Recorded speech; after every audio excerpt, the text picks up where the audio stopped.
Hey, I'm Joel. Not the best drum loop for an example, but it's all I got at the moment. So this is going to be a bit different to the normal tutorials. Rather than running you through every single step, building it from scratch, I'm just going to show you what I did, and then you can sort of copy the settings. It's not ideal, I know, but anyway. So I've got Roland Zenology Pro here. Just make sure you got a initial tone. Make sure all is selected on the left, all is selected on the right. Hit initial tone here. Partial 1 is just this square wave that has been run through a filter with the envelope that looks like so. So the first node is on level 0 at 0.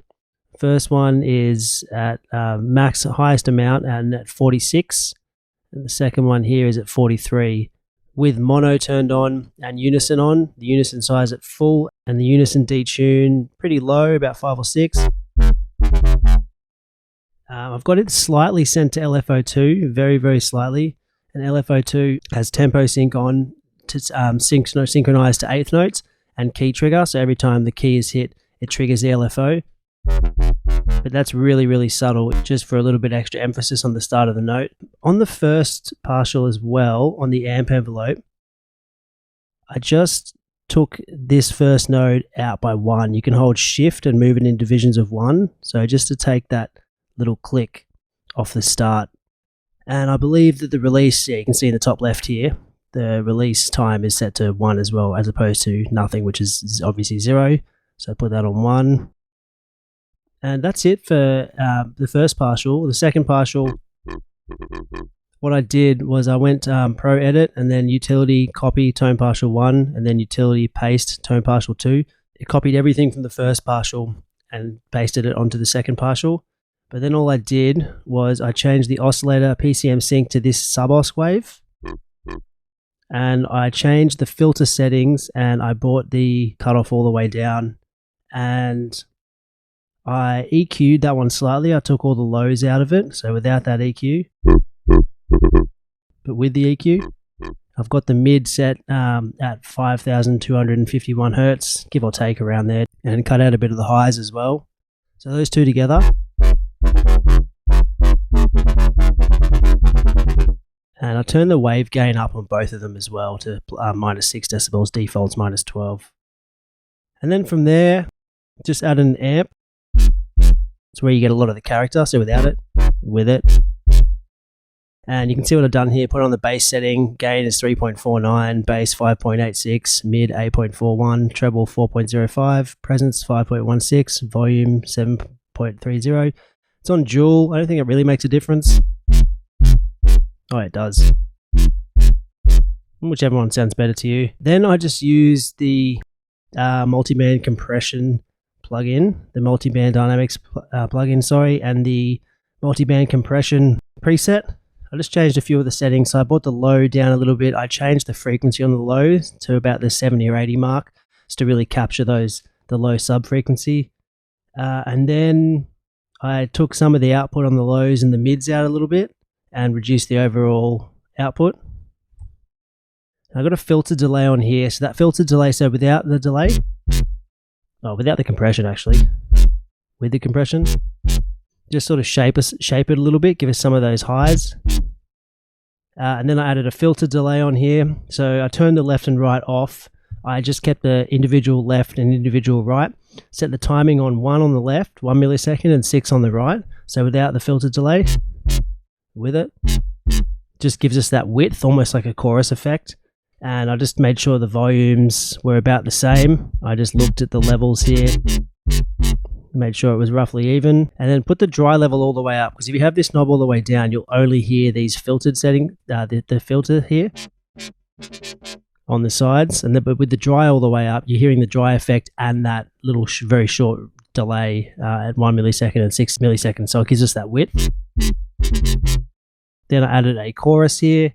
High pass at 91.8 Hertz, brought the level on that one down to 0.36. Delay 2 is on mod all the way up. The amount 3.08, rate 0.03. Turn the feedback up to 66 and the dry wet to 23. So without the chorus, with the chorus, almost like a reverb sound. Now I've added a reverb. put a little bit of high and low cut on it, taking the spin off, put on quality high, put a high and low cut off on the actual reverb itself, turn the chorus off, put the reflect all the way up, diffuse on 0, dry wet's just above halfway, turn the density up, turn flat and cut off, put the decay time all the way down, stereo 33.33, and then the pre-delay. You can just play around with the delay time, the pre-delay, and the dry wet.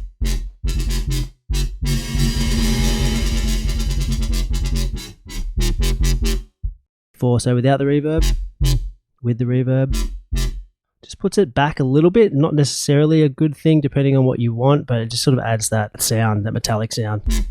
Then I've just added an EQ8, just boosted those low frequencies a little bit, cut out some of these nasty frequencies. This 129 was kind of bugging me, and 221. So if I turn those off, and then turn them on, and then just cut that about 1.67 kilohertz. I've got a shelf going on here, which I don't think it's just boosting a little bit, and then 3 at 7.91 hertz, just a little boost, and then cut everything above 13,500. So without the EQ, with the EQ, just shapes it a little bit, gives us some character and definition. I added the bit warmer preset from Saturator on there, but I changed it to a medium curve and I added some color, and I just played around with the bass and the frequency setting here, turn the depth all the way down and the width all the way down. So without it, and with it, and then I've just side chained it to the drums. So again, the finished product.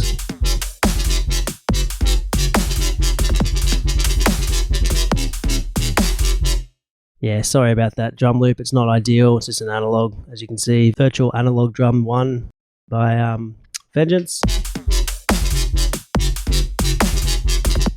So there you go. I hope you can recreate that.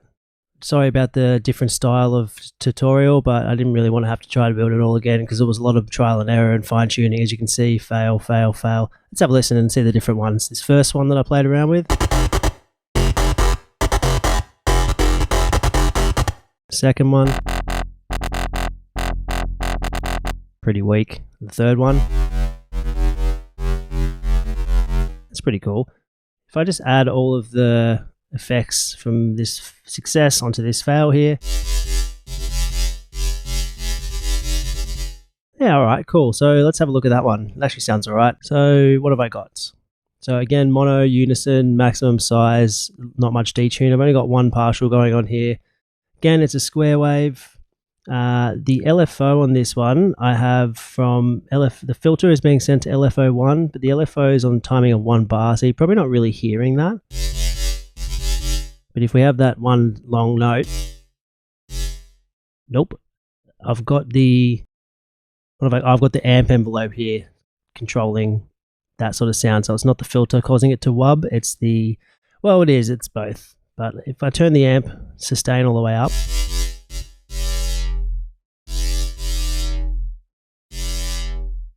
what's happening is the LFO is taking that filter, sending it down over the course of 1 bar with key trigger on.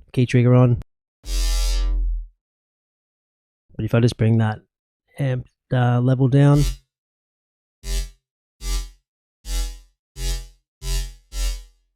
so again, without all the effects, with all the effects, could probably even layer those together. Nah, maybe not.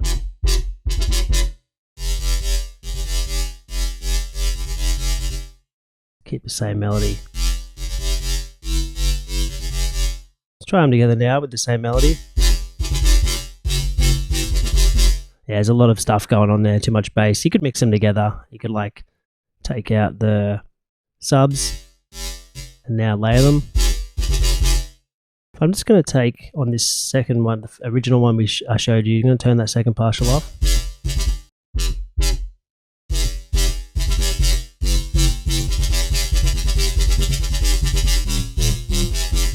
That sounds pretty cool. Anyway, thanks for watching.